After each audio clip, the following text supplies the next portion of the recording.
Welcome to Building the $1 Billion Business, the podcast where we dive deep into the strategies, insights, and stories behind the world's most successful financial advisors and introduce content and actionable ideas to fuel your growth.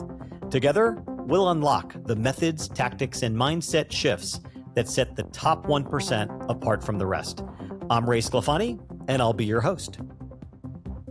Let's dig into something that every advisor claims to do, but few do well, and that's client engagement.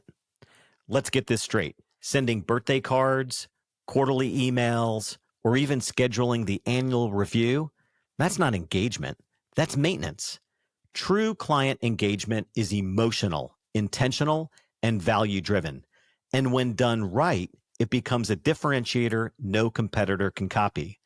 If you want to build a business that lasts, that attracts, retains, and grows multi-generational relationships and stays connected to the heirs of your client's wealth, well, then client engagement must evolve from checklist to core strategy.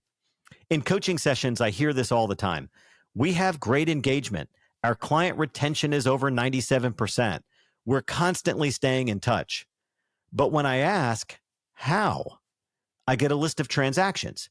A tax season email, a holiday gift, a market commentary, a review meeting that recaps performance. That's not engagement. That's a contact schedule. True engagement is not about the frequency of your touches. It's about the depth of the connection. It's about whether the client feels seen, heard, and understood. And that feeling doesn't come from automation. It comes from intentionality. Let's reframe this for a moment. Client engagement is the consistent delivery of relevant, resonant, and personalized experiences across your firm. It's not just the advisor's job, by the way. It's got to be all about your firm's culture. And it shows up in three ways. It's about, number one, proactive conversations, not waiting for the client to call, getting ahead of life transitions and tax events and liquidity moments, and bringing insight before they ask. Second, it's about customized communication, understanding how each client processes information. Some want data, some want visuals, some want stories. Your messaging should adapt, not assume. Third, it's about personal milestone recognition, not generic birthday notes, but celebrating a business sale, a new grandchild, a retirement party. These are life's precious moments that matter. And when you get them right, you become unforgettable. Done well, engagement becomes advisory equity, a trust reservoir that pays off in retention, referrals, and cross-generational continuity. And here's why it matters more now than ever. We're in a time of increased commoditization, robo-advisors, AI-generated planning tools, off-the-shelf portfolios. Every firm is touting tax alpha and holistic planning. Clients aren't comparing you to other advisors anymore. They're now comparing you to Amazon, Apple, and Netflix. They expect personalization. They expect speed. They expect meaningful relevance. Engagement is your moat. It's what keeps your clients from answering those recruiter emails or responding to that offer in their inbox that promises lower fees, more service. If your clients don't feel emotionally engaged with your firm, they are already at risk. So let's get real tactical here for a moment. You cannot scale client engagement on charisma alone. You need systems, roles, and shared ownership within your team. So number one, start client journey mapping right away if you haven't already. Outline the full cycle from onboarding to long-term planning milestones and identify those key moments that require proactive communication or what I call surprise and delight touch points. Second, engagement ownership. Who on your team owns the relationship beyond the advisor? Can your client associate their great experience with your firm, not just one individual? Number three, the annual, what I call achievement reviews. Instead of just performance reviews, lead a conversation on what the client believed they accomplished over the past year in partnership with your firm. Financially, personally, relationally, celebrate the wins, capture the impact.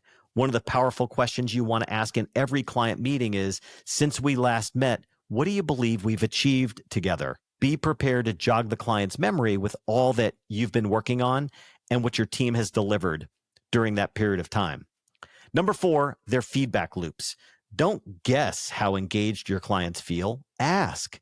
You want to use surveys, questions like I just described, interviewing them, net promoter metrics. You might do that within hiring somebody externally. However you choose to do that, make sure you're tailoring these emotional connections, not just client satisfaction, by asking them what they're experiencing.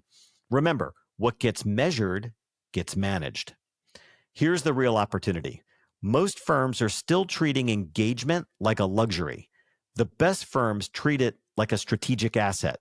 They know that engaged clients are stickier and multi-generational, more loyal, more referable, and more likely to expand their relationship across generations. So here's the challenge. Don't ask, are we staying in touch? Ask, are we staying relevant? Are we deepening connection?